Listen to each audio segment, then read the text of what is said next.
Perfeito. Tudo bem? Tudo certo com você? Que prazer estar aqui Tudo contigo. ótimo. Prazer meu, imagina. Desculpa o imprevisto aí, porque a minha câmera do PC começou hoje, eu estava participando de outra reunião e ela começou a falhar e Uhum. eu estou usando meu tablet. Então, para eu cadastrar meu e-mail no tablet aqui, ia demorar mais tempo. Sem problemas. A gente agradece, deu tudo certo, isso que importa. Bem, gente, a gente vai Sim. começar e dar continuidade ao Seminário da Visibilidade Lésbica. Hoje a gente está com a queridíssima da nossa escritora, Dia Nobre. Ela vai falar um pouco com a gente, vai conversar. E aí, então, deixem as perguntas, como eu já havia falado. E depois, assim, da primeira meia hora dela falando e conversando com a gente vai abrir para as perguntas e eu vou lendo as que estão no chat, belezinha? Pode começar, Dia Nobre. O papel é todo seu agora. Nossa, assim, é uma grande responsabilidade. Assim, eu quero agradecer imensamente a Erivete e a todo mundo que está compondo a organização do evento pelo convite. Fiquei muito lisonjeada, né? Muito importante para mim estar aqui hoje nesse espaço. E, assim, não tenho muita intenção de fazer, assim, uma palestra. Eu acho que o ideal é que a gente realmente converse, né? E que a gente troque ideia, troque experiência. No último ano, especificamente, eu tenho trabalhado com uma questão que é a questão do silenciamento feminino, de uma forma geral. E aí hoje a gente vai tentar funilar um pouco isso para a questão do silenciamento da produção das mulheres lésbicas, né? Uhum. Para quem não me conhece, eu sou professora universitária de História, né? Sou doutora em História pela Universidade Federal do Rio de Janeiro. Trabalho com gênero há quase 14 anos. Né? Desenvolvi uma pesquisa que ela foi do mestrado para o doutorado sobre a trajetória de uma beata do final do século XIX, uma beata negra, que foi julgada pelo Vaticano e foi processada pela ofício, né, pelo escritório que substituiu o Santo Ofício. Então, eu já trabalho com essas questões relacionadas ao gênero e o apagamento feminino já há bastante tempo. Né? Quando eu terminei meu doutorado, defendi a tese, e aí eu comecei a me interessar por outras questões mais contemporâneas. Então, hoje eu trabalho muito dentro da história do tempo presente, que é o que a gente chama dessa história contemporânea, né? Essa história que a gente está vivendo no cotidiano. E comecei a me interessar pelo estudo da literatura aliada às discussões sobre o feminismo e mais recentemente relacionado também ao feminismo lésbico, né? De pensar essas trajetórias dessas autoras. E aí eu não trabalho necessariamente com arte em geral. O meu foco realmente é mais na literatura e também porque eu sou escritora, publiquei esse ano um primeiro livro de poesias. Tenho dois outros livros publicados também sobre nesse campo mais acadêmico, sobre estudos de gênero. E é isso, assim, só para vocês me conhecerem um pouco, né? E eu tô aqui também numa posição de aprendiz, né? Para a gente conversar e trocar uma ideia mesmo. Então, eu queria começar com uma citação da Virginia Woolf, que é uma escritora que eu gosto bastante e ela se dedicou muito a falar sobre esse tema do silenciamento das mulheres. Ela tem um livro chamado Um Teto Todo Seu e nesse livro ela tem um trecho que eu gosto muito, que ela diz assim: porque é um enigma perene a razão pela qual nenhuma mulher jamais escreveu qualquer palavra de uma literatura extraordinária, quando todo homem, ao que parece, é capaz de uma canção ou soneto. E ela traz isso bem ironicamente, né, para demarcar que esse lugar da arte ela é um lugar que sempre pertenceu aos homens, que os homens dominaram. E que as mulheres elas foram sendo excluídas disso. Né? Não é que nunca existiram mulheres escritoras ou pintoras, né, ou artistas, mas elas foram sendo excluídas desse processo. Isso eu estou falando numa coisa mais, num plano maior, digamos assim, falando de todas as mulheres independentes de orientação sexual, né? Então, as mulheres elas vão ser relegadas a esse espaço privado, porque ela vai ser dotada apenas da função de reprodução. Então, você cria aí também uma ideia da debilidade intelectual da mulher. né? Isso tem uma escritora que é a Mary Wollstonecraft, ela é mãe da Mary Shelley, que escreveu Frankenstein. A Mary Wollstonecraft, ela vai escrever um livro chamado Reivindicação dos Direitos das Mulheres, onde ela já joga isso, né? De como a educação das mulheres ela foi sendo relegada a um segundo plano, né? E aí o que a gente percebe é que a história das mulheres ela está ligada intrinsecamente à história do silêncio, né? De como nós fomos silenciadas, né? Desde muito tempo e como nós hoje a gente luta por um espaço. E aí quando a gente pensa na literatura feminina, né? Principalmente a gente vê esse homem produzindo sobre uma literatura que é dita universal, com a qual todo mundo se identifica, mas que quando se trata de uma literatura produzida por mulheres, ela aparece como literatura feminina, como se fosse apêndice dessa grande literatura que existe, uma grande literatura, e aí vem uma corrente que é a literatura feminina, que é a literatura escrita por mulheres, que trata de assuntos de mulher. Então é como se só quem também lesse mulheres fossem as mulheres, as próprias mulheres. Né? Porque não seria uma literatura que interessa a todo mundo e muito menos interessa aos homens. Né?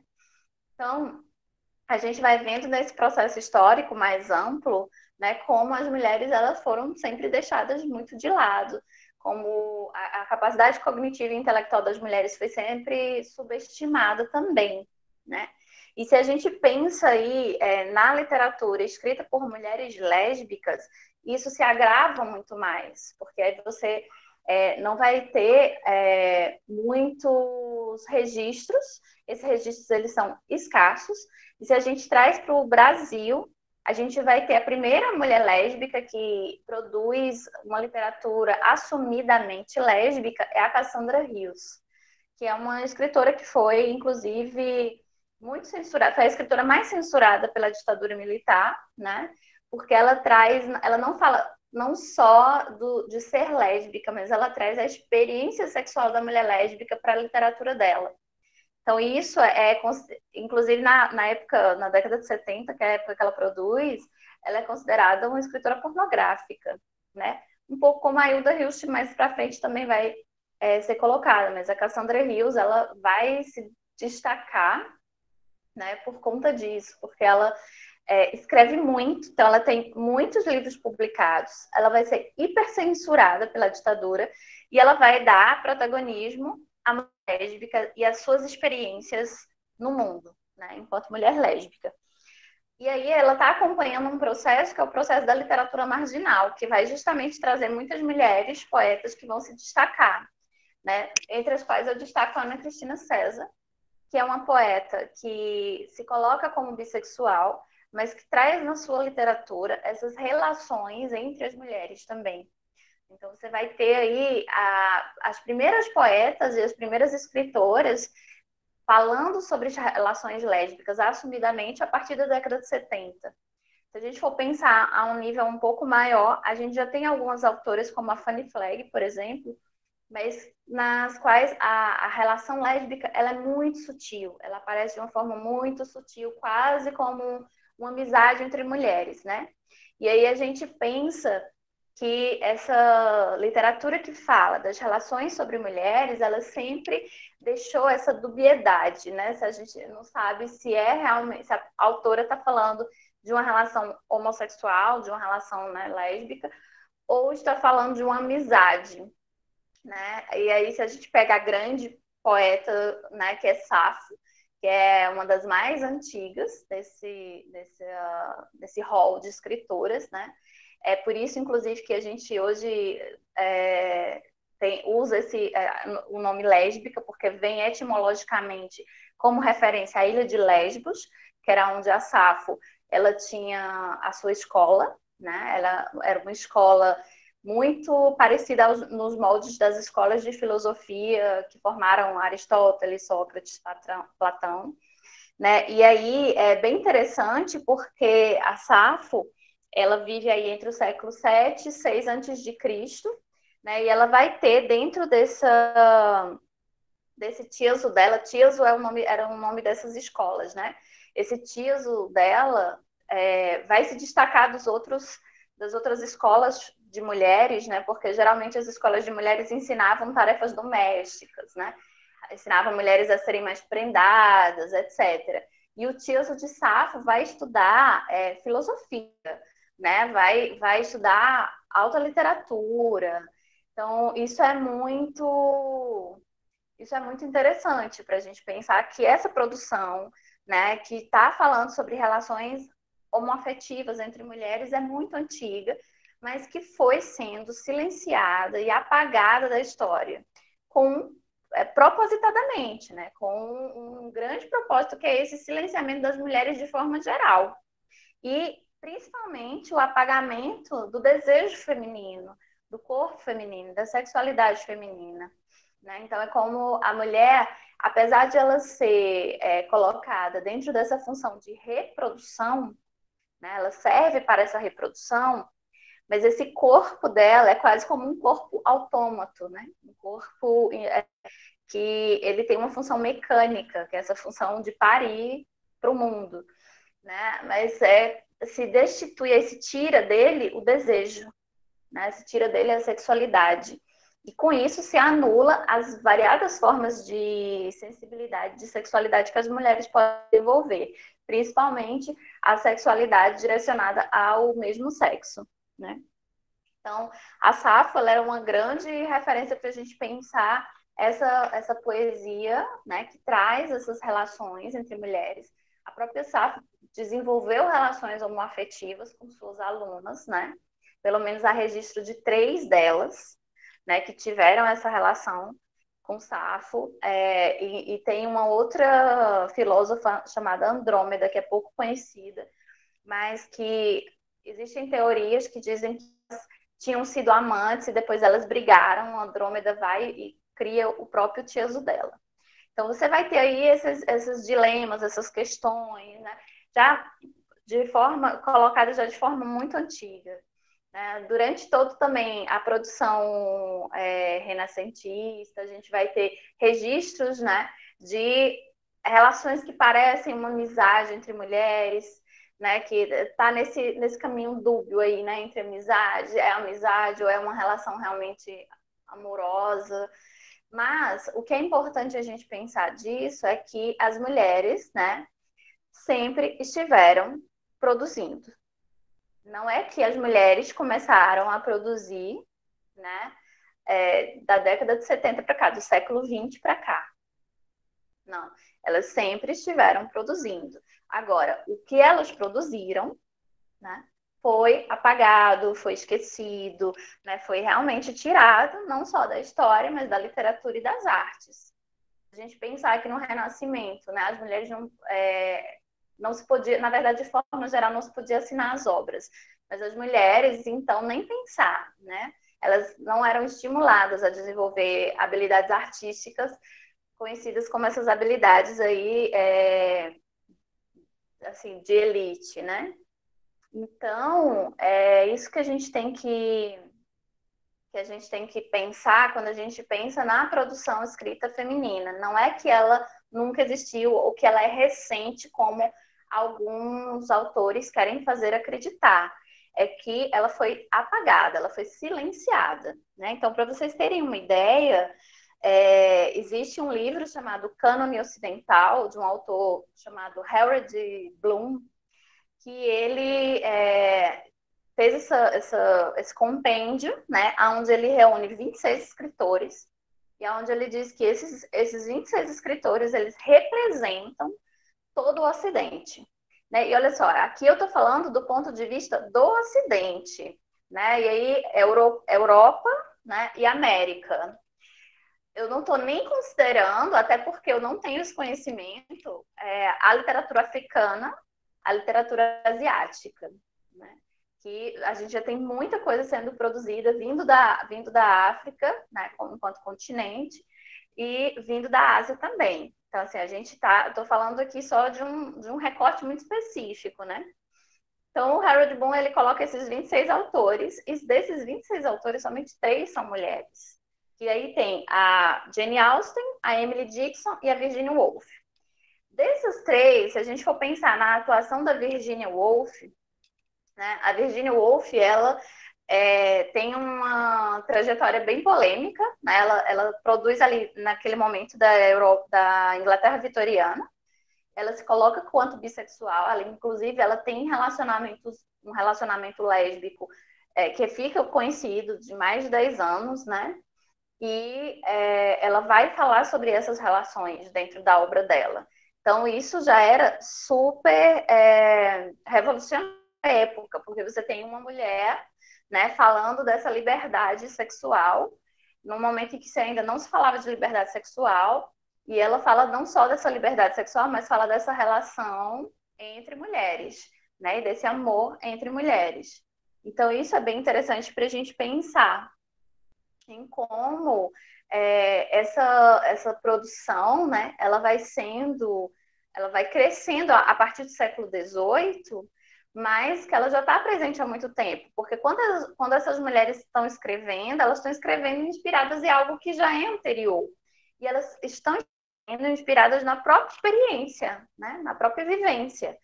E é daí que vem essa ideia de uma literatura que é produzida, que é uma literatura feminina, porque a mulher ela está falando dessas experiências, né, do que é ser mulher. E isso não é menor, né? Na verdade, eu creio que a literatura produzida por mulheres, e eu sempre uso esse termo, né, literatura escrita por mulheres ou arte produzida por mulheres, né, em detrimento dessa ideia de arte feminina, literatura feminina, porque aí eu acho que o feminino é um conceito, né, que fala de uma performance do que é feminino, ou seja, do que os homens acham que é feminino, e não da nossa própria experiência. Então, quando eu falo sempre de uma literatura produzida por mulheres ou uma arte produzida por mulheres, para a gente pensar que essa produção ela tem a ver com as diversas experiências, né, e vivências das mulheres na sociedade. São experiências únicas, mas também são experiências super compartilháveis, né? Se a gente pega um exemplo do abuso, né, a ideia de abuso, para uma mulher isso é uma experiência única, mas isso também é uma experiência compartilhável com outras mulheres. Afinal, qual mulher nunca sofreu algum tipo de abuso, né? E aí, quando se fala de literatura produzida por homens, eles estão falando de um sujeito universal. Então, eu sempre digo isso para os meus alunos: olha que coisa chata, né? Um sujeito universal que faz a mesma coisa sempre. E nós, mulheres, estamos produzindo, falando sobre contextos diferentes, de lugares diferentes e produzindo sobre experiências únicas, mas que, ao mesmo tempo, eu me identifico muito, né? Quando eu leio uma outra mulher lésbica, essa é uma experiência que para mim, né, tem afinidade, tem um contato.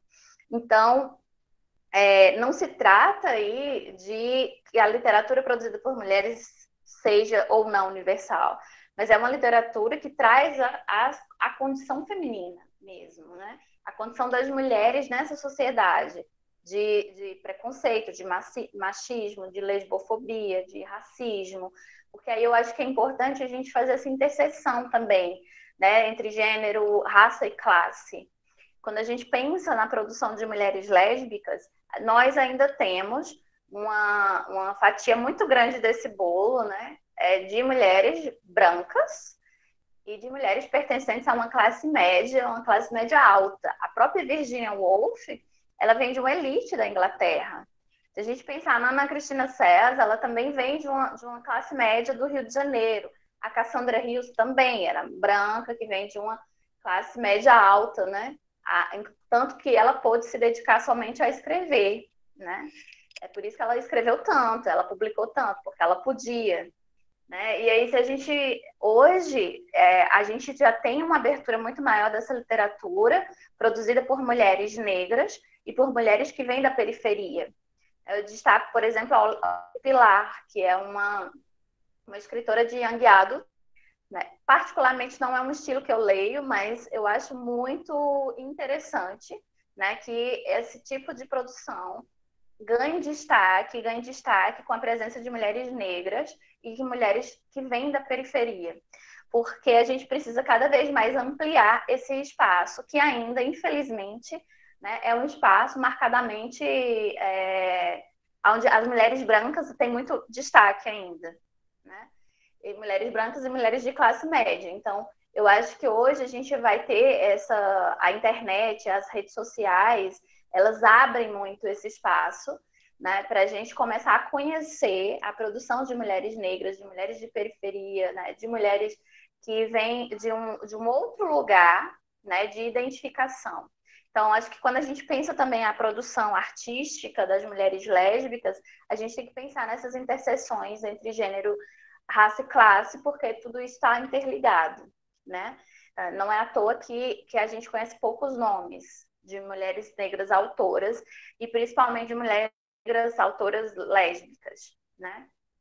Tem uma outra autora que eu gosto bastante, que é a Maria Vitória, e está no Instagram com @estranhamente, né? Que é o nome do blog dela. Então, são mulheres que estão começando a ganhar essa visibilidade e que cada dia mais, assim, é importante a gente começar a pensar também nessa outra experiência, né? Que é a experiência de ser uma mulher negra e lésbica na sociedade, que é diferente de ser uma mulher branca e lésbica. Então, eu não estou falando aí de ser mais ou menos difícil, não estou querendo hierarquizar opressões. O que eu estou dizendo é que, estatisticamente, as mulheres brancas têm mais destaque na sociedade hoje, e que é algo que a gente precisa começar a mudar, né? Que a gente precisa começar a estimular esse tipo de literatura, esse tipo de produção, né? Inclusive, eu fiz uma pesquisa no meu Instagram para saber quem conhecia mulheres lésbicas que poderiam me indicar, e eu tive pouquíssimas respostas, porque as pessoas não sabem. Então, hoje, eu acho que a produção das mulheres lésbicas é uma produção bem militante, bem ativa, né, que está sendo colocada aí muito enfaticamente, e que é algo que eu me incluo nisso, a gente está tentando, né, ampliar cada vez mais esse espaço. Então, acho que, assim, é só uma introdução para a gente começar um debate. Hilary, a gente pode, acho que você pode vir para a gente começar, né, a conversar um pouco mais. Queria dar mesmo só essa introdução. Sensacional. Eu adorei os nomes que você trouxe.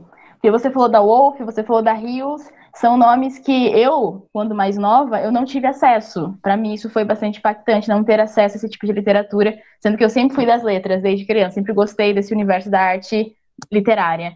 E quando você falou assim, dá até uma emoção. É como se eu tivesse voltado a ser mais nova, que eu gostaria de ter visto esse explanar de situações e nomes quando era mais nova, porque eu acho que faz muita diferença.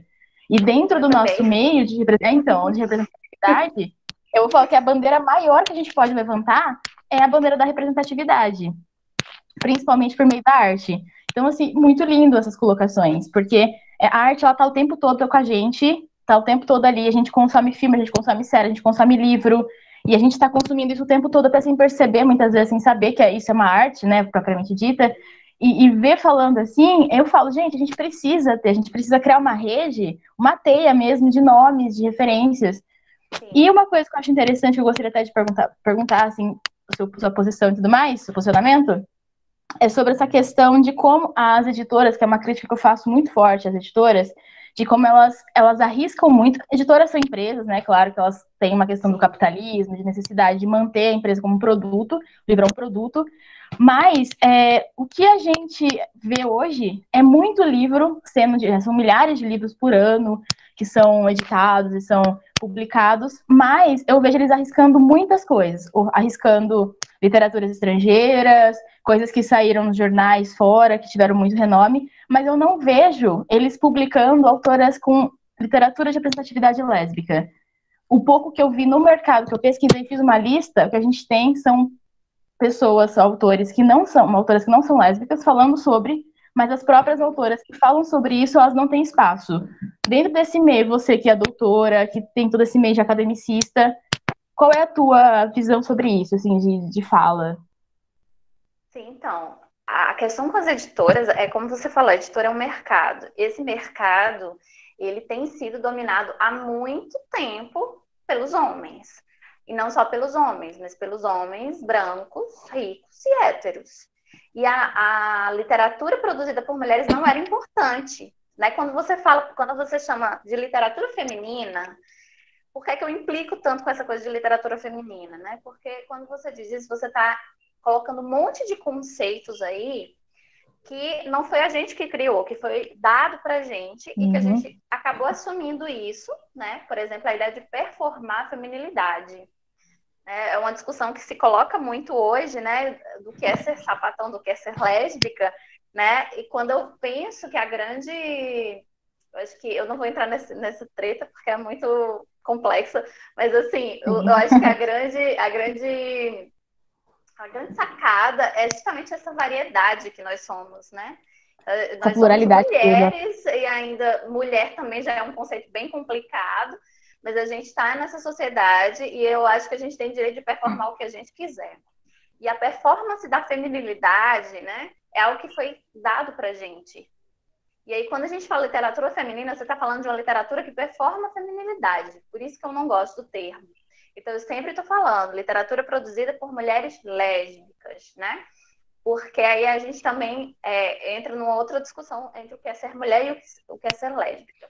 Mas voltando para a sua pergunta, as editoras, elas foram dominadas durante muito tempo por esse núcleo. Gente de elite, rica mesmo, né? Vamos ver aí, por exemplo, o caso da Companhia das Letras, né? Que é de uma família tradicionalíssima, branca, né? A Lilia Schwartz é Uhum. uma das donas, inclusive, né?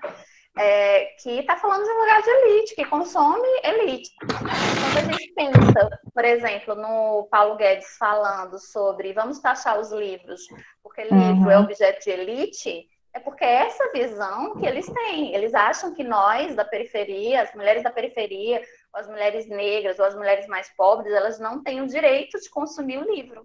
Porque, na real, eles sabem que é importante, como a Sim, literatura, como a arte é importante. A gente viu nessa quarentena como a literatura, como a arte, como a produção audiovisual, ela é importantíssima para a gente se manter são, né? uhum. Imagina, todo mundo trancado dentro de casa, quem podia estar, né? Sim, Trancado, e se não fosse filme, se não fosse a literatura, muita gente ia surtar de vez. com certeza. Então, essas editoras, elas têm esse mercado dominado, né? Quando eu vejo uma editora publicando uma mulher negra, eu sempre penso no que tem por trás daquilo ali, né? Eu sempre Uhum. penso que aquela mulher, ela deu sorte de escrever algo que vende.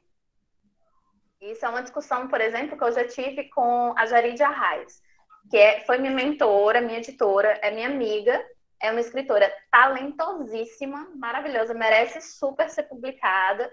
Ela se coloca como bissexual, que foi publicada pela Companhia das Letras, né? E ela foi publicada porque ela fala de um lugar que é o lugar do Nordeste, né? Ela traz essa realidade do interior, do sertão. Então, ela traz algo que é vendido, que se vende. Uhum. Tanto que você vê a Globo produzindo novelas sobre o Nordeste, dentro dessa estereotipação do que é ser Nordeste, porque aí também tem uma outra questão. Esse mercado editorial se localiza no eixo Rio-São Paulo, né? Ele não é Certo. amplo, ele não está no Uhum. norte, ele não está no centro-oeste, ele não está pouquíssimo no nordeste. Ele está nesse eixo Rio-São Paulo. Então, quando a gente vê mulher lésbica sendo publicada, ela está nesse eixo Rio-São Paulo, como a Cassandra Rios estava, como a Ana Cristina César. Agora, alguns nomes como a Thalita Coelho, como a Gabriela Soutelo, que são autoras maravilhosas, mas estão Uhum. nesse eixo, né? E aí é um problema que ele se amplia em escala, se a gente for perceber. A gente vai ter essa grande escala dessa produção, né? E aí ela vai se afunilando e vai incorporando esses núcleos conforme eles são transformados em produtos, conforme eles são vendidos. Né? Então, hoje, por exemplo, eu vejo, um pouco dessa coisa do pink money, né? Como a cultura LGBT, de uma forma geral, ela virou um produto, Sim, né? Ser gay, muito mais ser gay, né? Porque as com lésbicas certeza. ainda são colocadas muito. A UL, apesar de estar no início da sigla, ela muitas vezes ainda vem bem por último. Né? Principalmente Sempre. dessa ideia do que é ser o gay, né? Essa ideia do homem que trabalha com coisas interessantes, com moda, com não sei o quê, que performa uma feminilidade, mas não é uma feminilidade que agride, é uma feminilidade que é desejada porque ele é homem, acima de tudo, o homem Sim. gay é homem, né?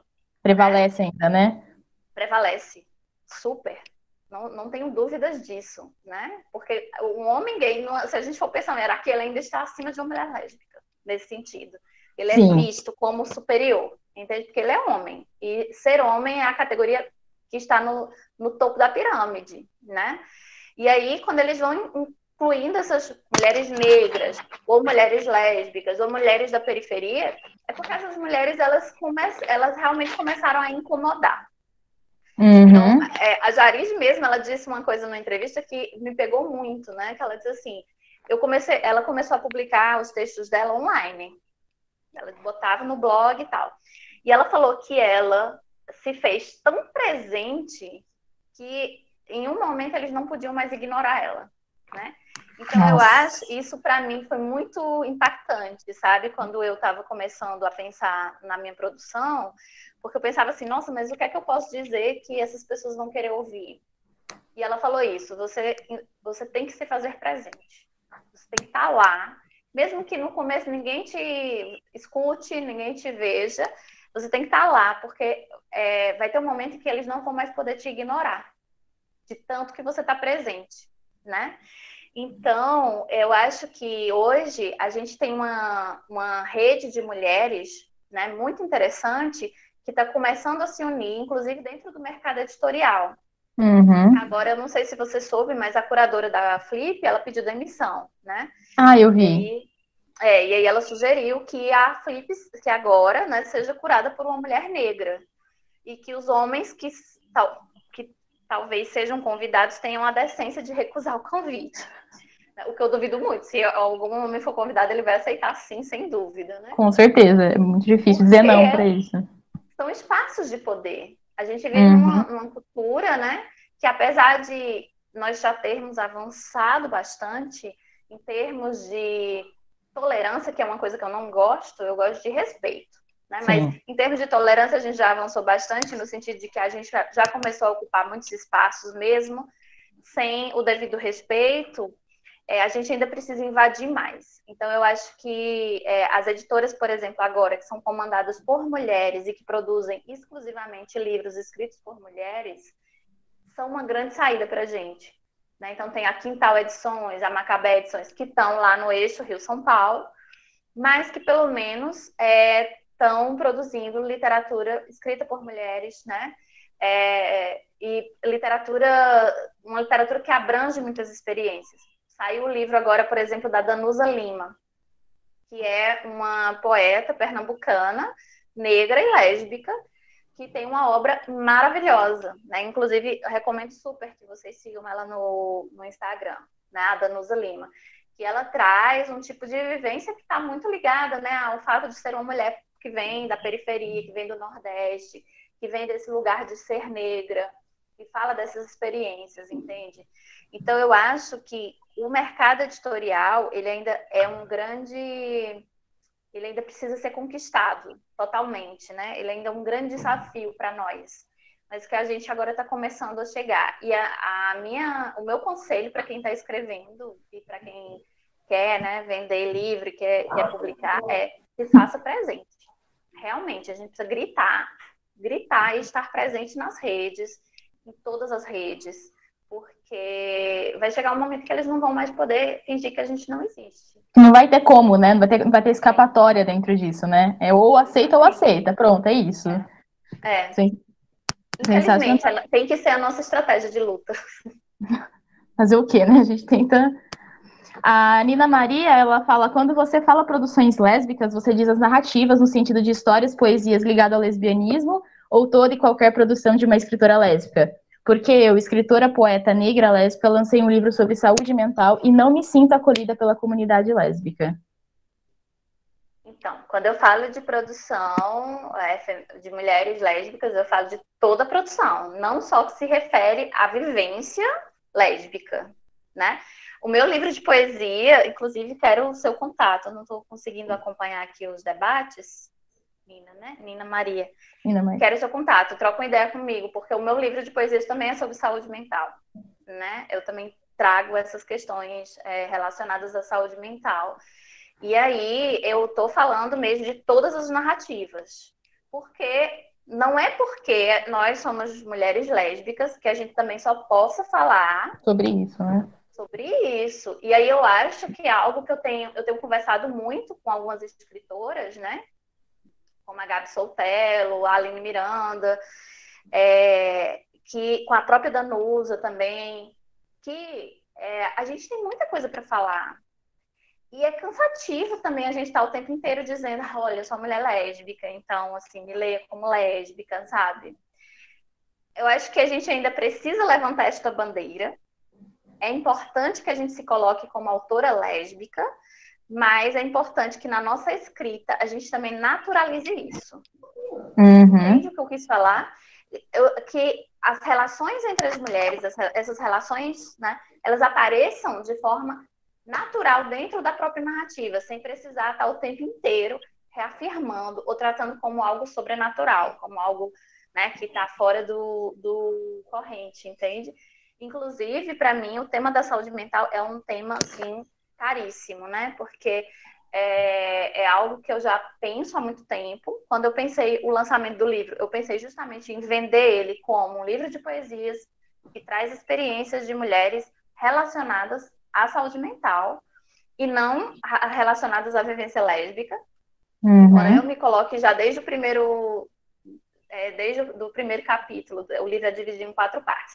Desde a primeira parte já fica claro ali que quem está falando é uma mulher lésbica, né? Mas porque é um outro elemento que muita gente ignora, né? De como para a gente estar nesse lugar de enfrentamento, isso tem um custo emocional e psicológico muito grande para a gente. Com Que vem certeza. desde a ideia de se perceber como lésbica, ou seja, já se perceber como diferente, de sair do armário, dessas experiências de sair do armário, né? Dessas experiências de se colocar no mundo. Novamente, eu ratifico a importância de a gente fazer essa interseccionalidade com as questões de raça e de classe, né? Porque eu venho de um lugar que é o lugar da periferia, né? Eu venho do interior do Ceará, de um bairro muito pobre. Então, eu estou falando enquanto uma pessoa que passou dificuldades, né, na vida. A minha experiência traz isso, e que hoje eu estou num lugar um pouco melhor em que eu posso trazer isso para outras pessoas e que eu posso falar sobre isso. Então, acho que é muito importante que a gente se coloque, né, nesses lugares mesmo, nesses lugares de debate, né? Uhum. E nessas outras narrativas que não seja só sobre a sexualidade lésbica, sabe? Porque a gente precisa de bastante coisa, né? A gente acha que, eu falo, é importante a gente ter literatura que fale sobre a questão do saído do armário, mas também é importante que a gente tenha narrativas de todos os tipos, de todas as características. Como vocês falaram da questão da saúde Sim. mental, de pessoas com problemas, pessoas cotidianas, histórias de ficção, histórias de aventura. A gente precisa de esse leque de situações, né? E o pouco que a Uhum. gente tem, quando a gente tem, que entra na mídia são coisas muito pontuais, é sempre batendo na mesma tecla, Sim. com os mesmos problemas, com os mesmos estereótipos. Eu acabei de ver a mensagem dela. A É, eu tô... Nina, eu conheço a Nina, eu sigo a Nina no Instagram, inclusive.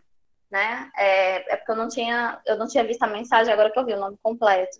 E é isso, assim, eu acho assim que eu entendo isso, né, de não se sentir incluída por não falar especificamente dessa vivência, porque é um pouco do que eu tenho passado também, né? A Natália Borges Polesso, ela está fazendo uma pesquisa sobre essas geografias lésbicas e tal, e ela falou que ela tem recebido muitos livros que estão tratando de saúde mental, que estão tratando de outras coisas, da vivência da Uhum, pessoa enquanto sujeito no mundo mesmo, escritos por mulheres lésbicas, né? Isso é muito importante. Isso denota, inclusive, é um assunto que precisa ser discutido, né? Que ser mulher nessa sociedade já nos demanda muito, com né? certeza. Todo o tempo, Imagina ser né? uma mulher lésbica, imagina ser uma mulher lésbica, negra, que vem da periferia, entende? Então, assim, realmente é algo que a gente precisa estar batendo na tecla mesmo, tá? Tem que estar falando Uhum. sobre isso. Teve uma. Deixa eu ver aqui. Teve. Maeli Soares, não sei se assim se pronuncia, tá, gente? Se estiver errado, me desculpem.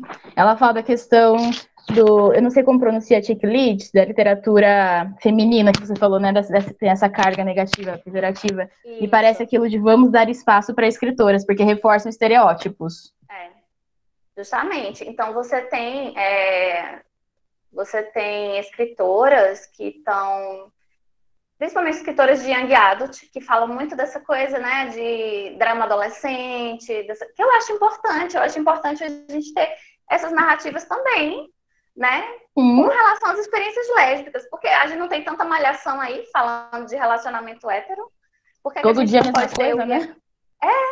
entende? E aí eu vejo, né? Eu entendo porque hoje o Young Adult, principalmente, é um gênero que está ganhando muito espaço a partir dessas autopublicações no Wattpad, né? No próprio Kindle. Só que eu acho super válido, embora é isso, assim, às vezes são livros que reforçam bastante o estereótipo do que é ser uma menina lésbica, né? E ganha destaque mesmo porque é o que as pessoas gostam de ler. Né? Tem isso, assim, pra gente ser bem honesto, assim, é o que as pessoas gostam de ler. As pessoas gostam desses romancezinhos, né, de comédia romântica, dessas coisas. E que eu não invalido, principalmente se for escrito por mulheres lésbicas. Eu acho que a gente precisa entrar também nesse campo, né? E com relação, por exemplo, eu, enquanto escritora que sou nordestina, não quero falar sobre, como é que eu posso dizer isso? Eu não quero falar sobre a experiência de ser nordestina desse estereótipo da seca, entende? Porque primeiro que eu não vivi isso, porque eu venho de um lugar que tem bastante água, que eu nunca passei uma seca na minha vida. E aí se cria um estereótipo de que nordestino tem que ter sofrimento, seca, fome, né? Aí quando eu tô lá fazendo uma poesia em que eu falo, ou um conto talvez, né, em que eu falo sobre, por exemplo, eu acabei de escrever um conto que eu falo sobre uma infância, né, de uma menina que sofreu muito abuso da família. É uma experiência que não é especificamente nordestina, que pode ser uma experiência de uma mulher aqui nos Estados Unidos, na Europa, na Ásia, na África, em qualquer lugar. Né? E aí é algo que eu quero fazer, eu quero falar de várias experiências, eu não quero falar só desse meu lugar do destino, que é o que as pessoas querem consumir, esse nordestino da Globo, né? Então, mas eu não invalido, entende? Eu não invalido, porque se é necessário a gente também escrever esse tipo de literatura para a gente ser presente, a gente precisa estar aí. E vai ter quem faça bem. Por exemplo, a Elaine Baeta, que é uma autora lésbica, né, baiana e tudo, que tem um livro chamado O Amor Não É Óbvio. Ela publicou agora pelo selo Galera, da Companhia das Letras.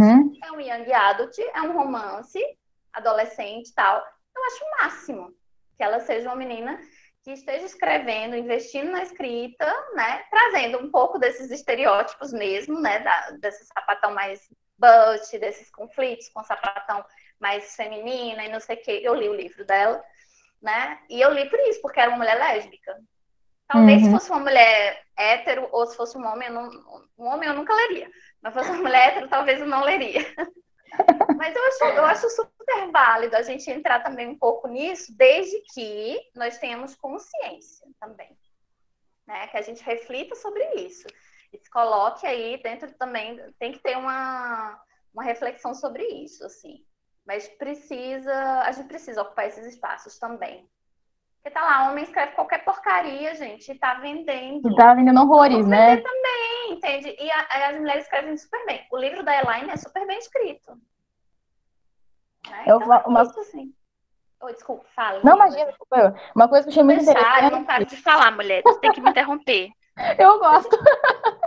Eu acho muito interessante porque essa literatura, ela não está sendo feita pelos grandes, né? Pelas grandes editoras, apoiada por lugares que têm renome, que têm um holofote centrado. Elas estão feitas, a maior parte, por pessoas anônimas.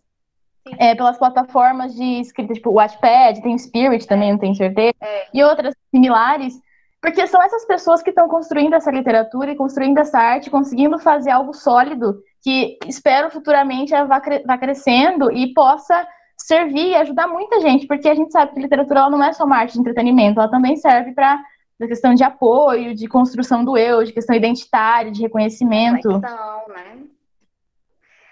E assim, inclusive, deixa eu te falar, como eu também me atrasei um pouco, eu ia ter um compromisso agora, às 4 horas, mas não vou ter mais. Então, eu tô com um tempinho a mais. Se vocês quiserem ficar um pouquinho a mais, também não tem problema para mim, tá? Só para não ficar muito presa à questão do tempo. Uhum. Hoje eu tô um pouco mais disponível. Que é isso que você estava falando, né? De como também não é coincidência de que eles queiram taxar os livros agora, que tem muita mulher e muitos negros se autopublicando e vendendo e entrando na mídia, né? Não é coincidência, gente. Se a gente pensa hoje que você tem uma grande parte do mercado editorial que está sendo comandado por mulheres, o mercado editorial que eu falo é o independente. Uhum. A editora Jandaíra, a editora Macabeia, a Mina, a editora, são várias. Eu posso te dar uma lista assim, de 10, que são comandadas por mulheres, mas são todas editoras independentes, que publicam com muito, assim, precisam planejar bastante as publicações, porque é pouco dinheiro. Não é à toa que eles querem taxar os livros, eles querem cada vez mais tirar o acesso da gente aos livros. Porque livro já não é uma coisa barata. Não. Eu vim poder comprar livro. Primeiro que antes, quando eu comecei a poder comprar livro, eu comprava os meus livros de trabalho, né? Livros relacionados ao trabalho, porque era a minha prioridade. Sim. Mas livro de literatura mesmo, eu pude comprar nos últimos 4 anos, 5 anos, começar a montar uma biblioteca de literatura, entende? Eu sempre fui leitora de biblioteca, então eu ia para a biblioteca da escola, do SESC, da universidade, para ler. Porque eu não tinha dinheiro. O livro é caro, gente. O livro não é uma coisa barata. E aí eu adoro essa coisa da autopublicação, porque, por exemplo, eu tenho um conto que eu publiquei no Kindle Unlimited, e ele está no preço mais baixo que o Kindle permite, que é R$1,99. Uhum. Que é sobre uma saída de armário, justamente. É o caso de uma menina que sai do armário, né? E isso é massa, porque um monte de gente leu o meu texto. E se não fosse autopublicado, talvez ninguém nunca fosse ler, porque não tem como publicar, né, em livro, assim. Então, isso é muito legal, sabe? Eu acho que hoje não é à toa que eles estão querendo fazer essa taxação, porque eles estão vendo que as pessoas estão aí mais críticas, mais reflexivas, pensando mais sobre as coisas, né? Que há um movimento de mulheres e de mulheres lésbicas e de LGBTs como um todo e de mulheres negras que ganha muito destaque hoje, né? E que eles querem tirar isso da gente. Eu vejo muito isso, né? Como alguém falou aí, tem mulher da elite que compra livro e não lê. Eu tenho um amigo que trabalhava numa livraria e ele disse que às vezes chegavam as pessoas e diziam assim, eu quero 1 metro de livro. 1 metro de livro, ou seja, porque era livro só para enfeitar a estante. Tu entende o que é isso? Que bizarro, né? Aí ele diz assim, chega o povo aqui, vai na seção de livro de arte, que é livro, tipo, um livro de arte não sai por menos de R$200 no Brasil. É caríssimo. Ia só pegando sem olhar. Pegava 1, 2, 3, ia colocando. E ele dizia que ficava horrorizado com aquilo, né? E que é de se horrorizar em um país em que, para a gente ter acesso a uma literatura básica, como os clássicos, sei lá, Machado de Assis, que é uma coisa que já é domínio público, inclusive, a gente não tem. Né? Então, assim, é muito grave isso, assim. E a gente precisa se colocar mesmo, tá lá. Então, querem taxar os livros, vamos fazer uma publicação, vamos fazer e-book. Tem uma coletiva, a Pretaral, que é uma coletiva de mulheres negras, que não é só de mulher lésbica. Tem mulher lésbica, mas são mulheres negras, o foco. Que acabou de lançar uma antologia maravilhosa, que está disponível gratuitamente.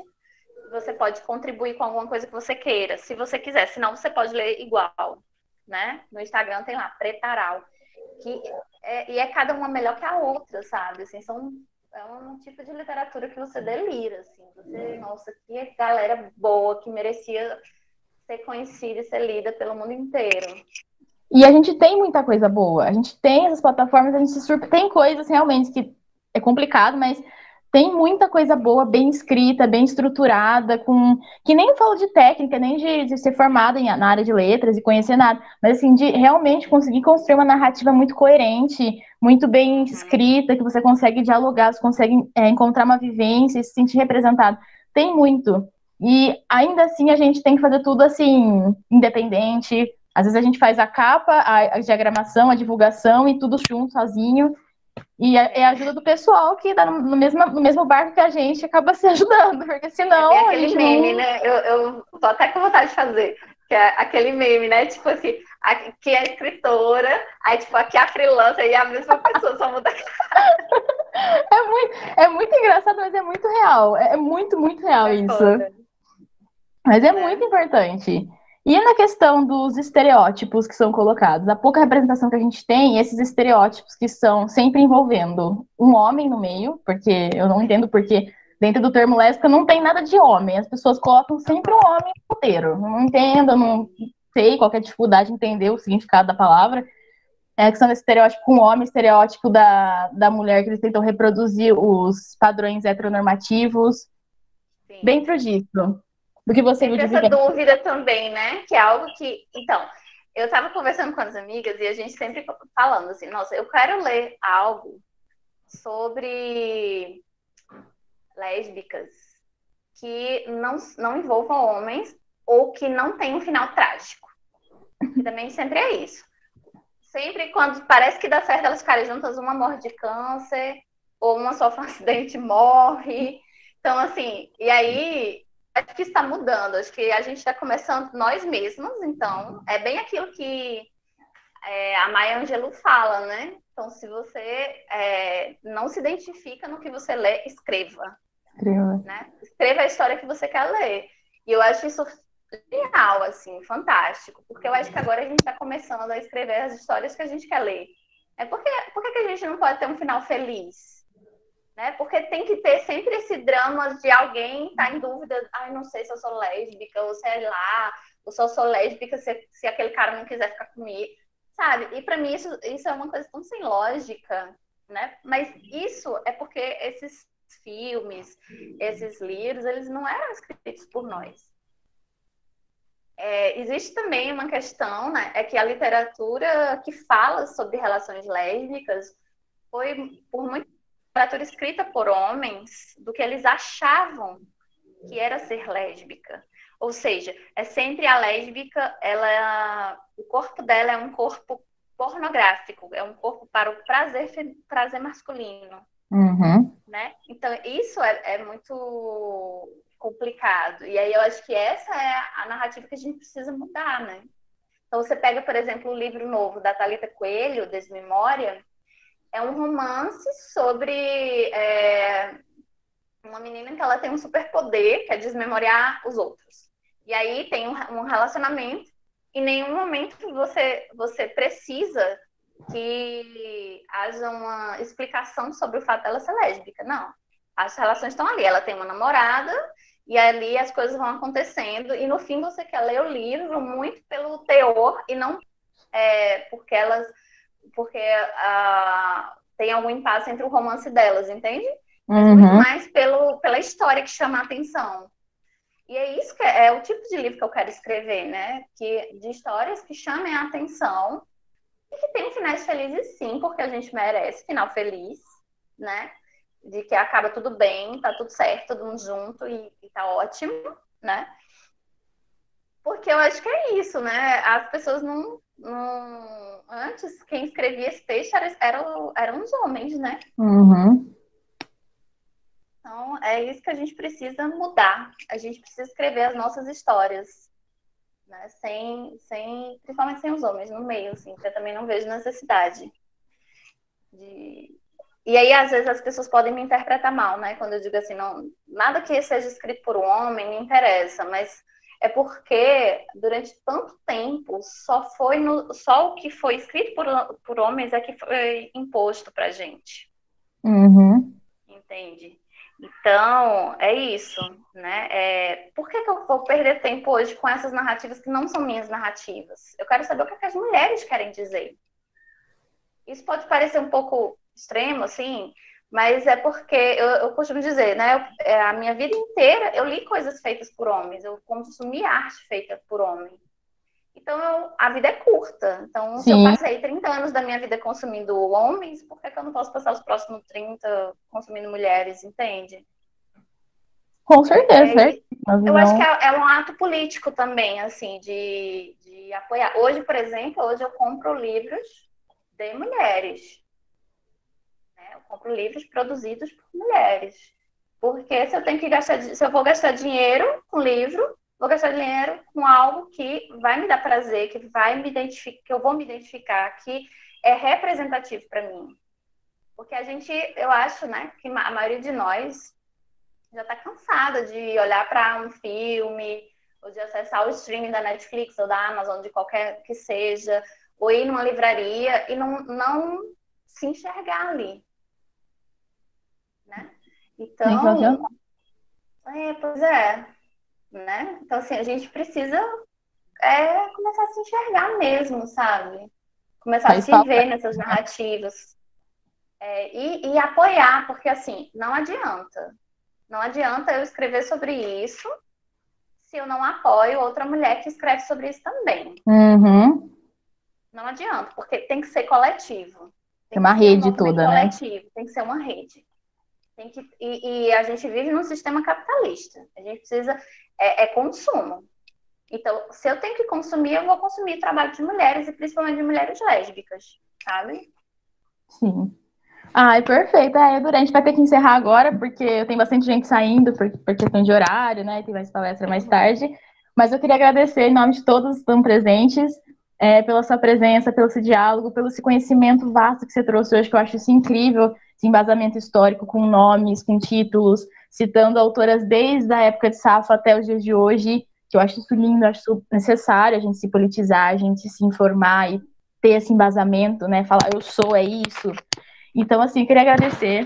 Gostei muito de te conhecer, de poder bater esse papo, de trocar mensagem com você, de conhecer suas obras. Eu li um pedaço de Todos os Meus Humores, eu achei incrível. Dois primeiros poemas me pegaram muito, assim, achei muito lindo. Então, a gente gostaria de agradecer. Então, eu agradeço em nome de todos. E estou muito feliz de ter batido esse papo com você, falando sobre uma coisa que é tão linda, sobre falar sobre mulheres lésbicas, sobre literatura, que é uma arte tão importante pra gente. Obrigada de coração. Não, eu que agradeço. E assim, eu tô aqui, como eu disse desde o início, eu tô aqui também na posição de aprendiz, né? Então, tudo que eu falei são coisas que eu estou estudando, que eu estou pensando sobre, mas sou muito aberta inclusive, a rever posicionamentos também, né? Eu acho que é isso que é importante, esse debate, esse diálogo. Eu agradeço muito a oportunidade de estar aqui, né? Lamento muito pelo que aconteceu ontem, da invasão, né? Do Infelizmente. encontro com a Bárbara. E eu acho que esse é um sintoma muito dos dias que a gente está vivendo e de como a gente precisa realmente se armar, se fortalecer, porque nunca foi fácil. E nesse governo não está sendo fácil, não vai ser, não vai ficar mais fácil, né? Então é Não mesmo. realmente a gente se fortalecer e as mulheres escritoras que estiveram assistindo, né, continuem escrevendo. A gente precisa realmente fortalecer essa rede. Se quiser me adicionar no Instagram e a gente conversa sem problemas, porque eu tô sempre muito aberta a conversar, porque eu gosto muito dessa troca. E você é uma fofa, também foi muito bom conversar contigo. E eu estou super à disposição. Como eu voltei a dar aulas agora, então pode ser que às vezes eu não tenha muito tempo, mas eu estou sempre respondendo e eu nunca vou deixar ninguém Uhum. no vácuo, pode falar comigo. Assim que eu pegar no celular, eu vou responder, tá? Muito obrigada mesmo a você, né, e a todo o pessoal da organização do evento. O evento tá lindo, parabéns. Perfeito. Obrigadão. Beijo, menina. Até mais. Tchau, até logo.